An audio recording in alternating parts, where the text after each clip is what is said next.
Okay, there's a couple more things that I wanted to show you guys for your test on Monday. You're going to be given a crazy graph like so. Let's say this is f of x.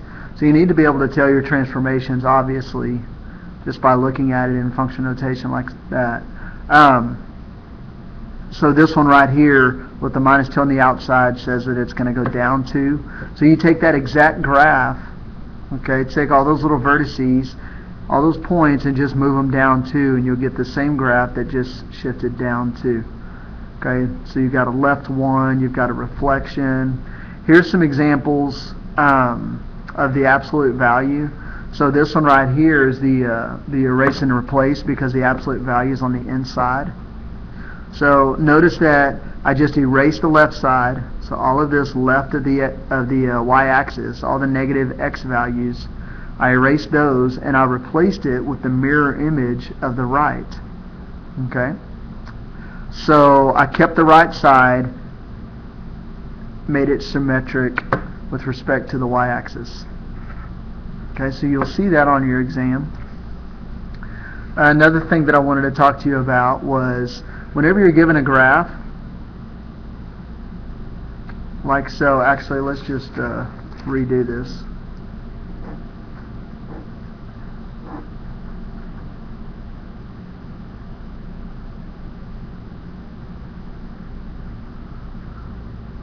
So let's say that I have this parabola. I've got that point right there at 2, 3. And then I've got another point up here at 3, 6. If you were asked to write the function for this graph, many of y'all would be able to tell me that it's a quadratic that moves right 2 and up 3.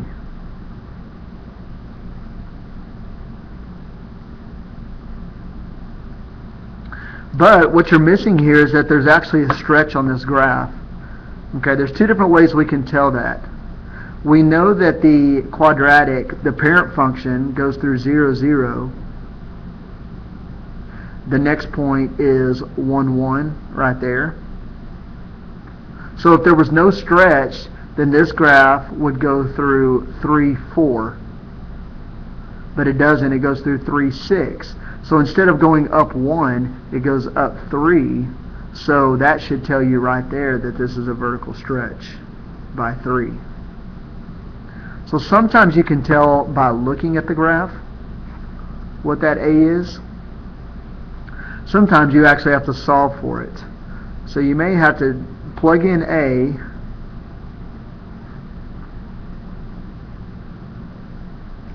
now we can use this other coordinate and plug that in for x and y. So we're looking at 6 equals A times 3 minus 2 squared plus 3. And when I solve for A,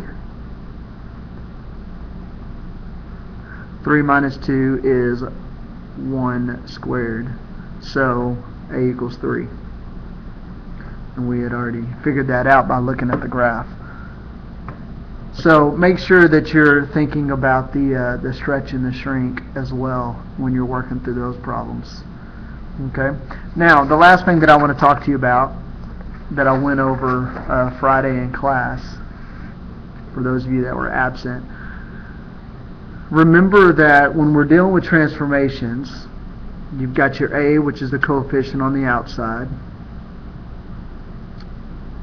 your B, which is a coefficient on the inside, x minus C, there's your horizontal shift, and then plus D, there's your vertical shift. Okay? The inside here, your B and your C,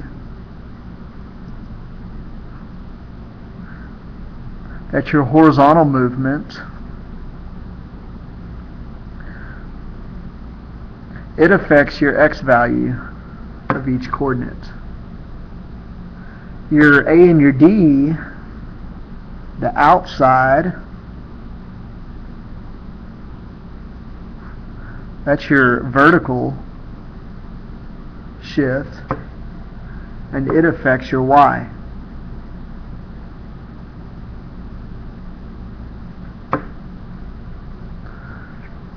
So, on your exam, you're going to see a problem, and it's also the first 4 problems of your review. you're going to see a problem like this. You're going to be given a coordinate, so we're going to use 2, 6. So let's say that 2, 6 is on the graph.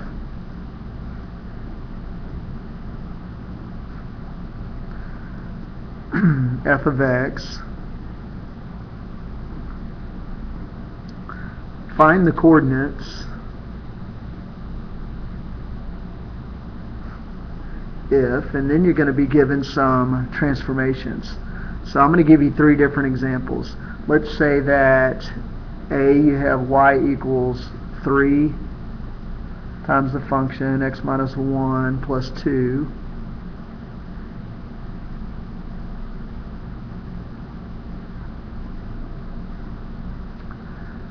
The next one, we'll say y equals negative 2 f of 2x. And then the last one, we'll say that y equals 3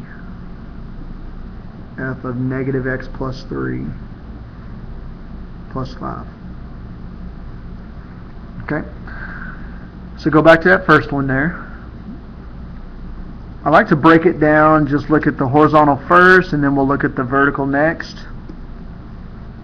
Remember, horizontal is dealing with the inside. So you've got no B in here, or you do, it's 1, but it doesn't affect the graph. And then your C tells us that it moves right 1. So I'm going to write out that transformation. And then I'm going to look at your A and your D, your outsides.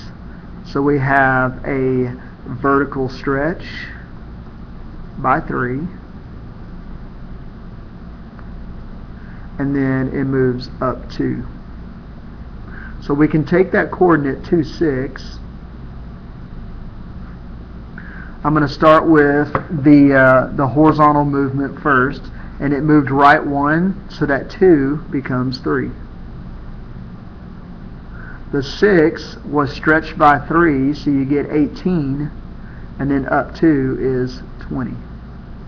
And you're done. It's a good way to figure out how coordinates are moving around with these transformations. Here's another one. Your horizontal movement. I've got no C, but a B in there tells us that we shrink horizontally by 2. The vertical movement, you have a reflection, and you have a vertical stretch,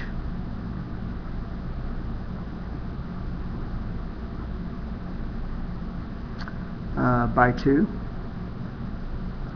So we can take that coordinate 2, 6, start with the 2. If it shrinks by 2, then it needs to get smaller, so we're going to divide by 2.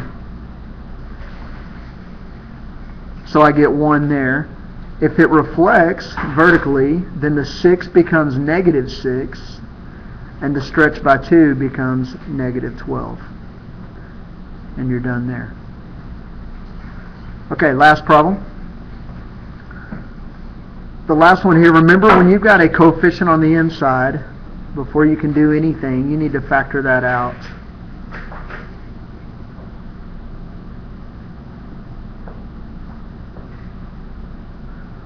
So this graph actually moves right horizontally. So we've got a reflection, and we've got right 3, and then vertically you have a stretch by 3, and it moves up 5. So we can take the coordinate 2, 6. Horizontally it reflects, so that turns into a negative 2. And then when you move it right 3, you get a positive 1. The 6 stretches by 3, so you get 18. You move it up 5, and it turns into 23. And you're done. Study up, be prepared to take your test on Monday. Thanks.